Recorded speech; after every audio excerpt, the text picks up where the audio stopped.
Mikey Quintos, kinumpirmang break na sila ni Paul Salas. Shocking for me, lahat. Confirm, naghiwalay na ang Kapuso Actors TV host na si Mikey Quintos at ang boyfriend niyang Hank, actor na si Paul Salas. Mismo si Mikey ang nagbalita sa latest episode ng Fast Talk with Boy Abunda ngayong Martes, April 1, na tinapos na nila ni Paul ang ilang taon din nilang relasyon. Ayon kay Mikey, talagang pinag-iisipan muna niyang mabuti kung isa sa publiko niya ang tungkol sa breakup nila ng aktor. Honestly, before today pinag-iisipan kong mabuti kung magsasabi na ako sa public. Kung hindi, mahirap to for me, sabi pa ni Mikey. Humingi rin siya ng pasensya sa mga supporters nila ni Paul na hindi pa niya maisishare ang lahat ng detalye tungkol sa kanilang paghihiwalay. Hindi pa raw kasi siya okay sa ngayon at hindi pa rin handang mag-open up. Shocking for me lahat ngayon. Shocking, a month ago na yung nag-start kaming mag-usap about this decision, sabi pa ni Mikey. Dugtong pa niyang sabi kay Tito Boy, and ngayon, naging clear sa amin na ito nga yung tama for us. Mutual naman decision to. Pero agad ding nilinaw ni Mikey na walang third party involved sa breakup nila ni Paul. Of course, wala pong third party. Yung bakit I think it's better if you hear it from him, say pa ng dalaga. Ipinagpapasa Diyos na lamang niya kung sila pa rin pagtatagpuin ng tadhana sa ending at kung magbibigyan pa uli ng second chance ang kanilang natapos na love story. Inihayag ni Mikey Quintos na hiwalay na sila ni Paul Salas matapos ang mahigit 3 taon na relasyon. Nakapahirap itanong, napakahirap itanong ito, oo o hindi. Kayo ba ni Paul Salas ay nagkahiwalay na? Diretsahang tanong ni Tito Boy kay Mikey sa Fast Talk with Boy Abunda nitong Martes. Napabuntong hininga muna si Mikey bago ibinigay ang kanyang sagot. Opo, hiwalay na, tugon niya. Paglilinaw naman ni Mikey, walang third party sa kanilang hiwalayan. Gayunman pinili niyang si Paul na lamang ang magsalita tungkol sa dahilan kung bakit sila naghiwalay dalawa. Yung feelings ko kinokonta yung iniintindi ko sa brain ko lahat. Hindi naman sa ayaw kong i-share. Pero I think there's a right time for it. Pagdaanan ko na lang po muna. And then eventually, pag okay na ako pagpapatuloy ni Mikey. Inamin ni Mikey na hindi niya inaasahan ang mga pangyayari. Sinabi pa ni Mikey, bata pa kami, sincere to from the bottom of my heart. Pinangahawakan ko lang ngayon yung faith ko, Tito Boy, na sa lahat ng pinagkukwentuhan ko, this girl's a slave, they have been really supportive. Laking bagay na nag-work tayo. Ayon pa sa kanya, ipinapaubayan na ni Mikey sa Diyos ang kanyang hinaharap.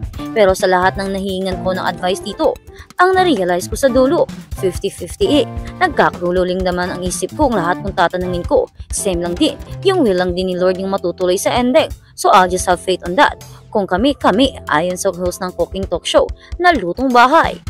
Kung kami ay no siya na ang maghahanap ng way na mangyari yun, si Lord. So I won't try to control things. I just know na ito yung tamang decision now, sabi pa ni Mikey.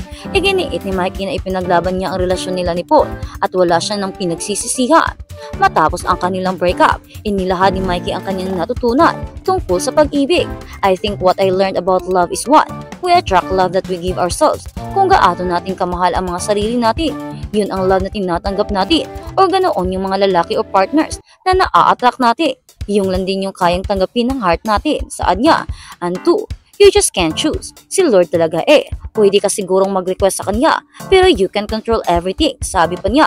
Sa kabila nito, nagpapasalamat si Mikey na hindi sila nakaramdam ng pananamantala sa pagmamahal na ibinigay sa kanya ni Paul. Hindi naman sa hindi nasusuklian tito. Ano rin ako? Give ako. Nakalimutan ko ang sarili ko. Lucky pa nga ako na feeling ko pwede pang mas na-take advantage ni Paul yun. Pero hindi naman. Pero masakit pa rin aniya. Pinangahawakan ni Mikey ang kaniyang pananampalataya na malalapasan niya ang sakit na nararamdaman niya ngayon. Ang laking bagay ng work, pero pinanghahawakan ko pinanghahawakan ko yung faith ko talaga, Tito. I have to trust na eventually or everything really does happen for a reason, sabi pa niya. Kinumpirma ni Paul noong 2022 na dating sila ni Mikey at ipinagdiwang nila ang kanilang 3th anniversary noong Hulyo. Kaya naman, marami sa kanilang mga fans ang nadismaya at nasaktan sa naging desisyon ng dalawa na maghiwalay na, at ang masaklap pa ay matagal na palang hiwalay ang dalawa. Hindi lamang nila isinasa publiko dahil nga hindi pa ready ang dalawa. Ito yung pinakamasakit, yung mahal nyo pa ang isa't isa pero kailangan nyo nang tapusin ang relasyong meron kayong dalawa. Hindi man natin alam kung ano ang naging dahilan ng kanilang paghihiwalay dahil hindi naman sinabi ni Mikey at hinaantay pa rin ang magiging posisyon ni Paul or magiging desisyon ni Paul sa isyong ito or ang kanyang magiging explanation. Hindi naman siniraan ni Mikey iyon at ito ang naging maganda dahil pareho silang matured sa kanilang relasyon at hindi nila sinisiraan ang isa't isa kahit na magkahiwalay. Parehong magagandang qualities at characteristics ang ibinibigay ni Mikey para kay Paul na siyang nagpapakita na wala talagang third party na nagaganap o talaga namang maayos ang trato ng lalaki sa kanya at tunay na pag-ibig ang ipinapakita nito at walang halong pagpapanggap. Kaya naman ito ang hindi matanggap ng kanilang mga fans dahil hindi nila buhat akalain na mabubuwag pa ang dalawa o matatapos ang matagal ng relasyon nilang pinagsamahan dahil hindi mo talaga makikita sa relasyon nila na meron silang problema. Ang makikita mo talaga ay sobrang sweet nila sa isa't isa at sobrang mahal nila ang isa't isa. At yun ang makikita mo, diba? Pero hindi talaga lahat na ipapakita sa camera dahil ang mga masasakit na nangyayari sa kanila ay hindi nila pinapakita at hindi nila pinapaalam sa publiko. Kung kaya't hindi natin alam kung bakit sila humantong sa ganito, kung bakit humantong sila sa hiwalayan.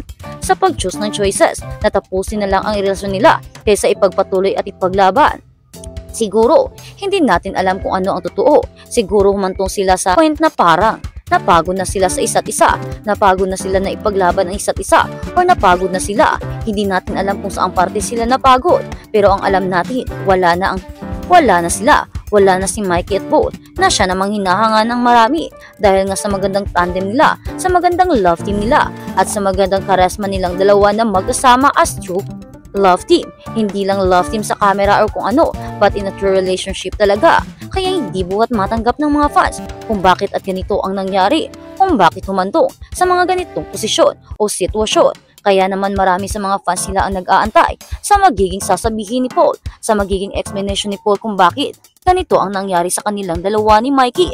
Marami na ang nag-aabang sa magiging explanation ni Paul, sa magiging pahayag niya ukol sa naging interview nito kay Mikey na siya na ang nagsapubliko na hiwalay na silang dalawa. Siguro masakit ito para sa kanila dahil ang tagal pa nilang isinapubliko na wala na silang dalawa. Inilihim nila na ang pag-ibigan nilang dalawa ay natapos na nang matagal ng relasyon na kanilang pinagsamahan ay tinapos na nila para talagang wala silang balak isa publiko kahit na alam naman nila na wala ng pag-asa at wala na ang relasyon nila. Hindi na nila ito pa maisasalba dahil mas pinila na nilang tinapos, diba?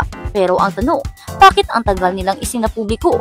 Hindi ba nila tanggap ang kanilang desisyon or hindi pa sila ready? Kung alin man sa dalawa, ang inaantay na lang talaga ang explanation ni Paul dahil buhat nga sa sinabi ni Mikey, si Paul na ang magsasabi sa dahilan ng kanilang paghihiwalayan at yun nga ang inaabangan ng mga nakakarami lalo na sa kanilang mga fans na siya talagang grabe ang suporta sa kanilang dalawa.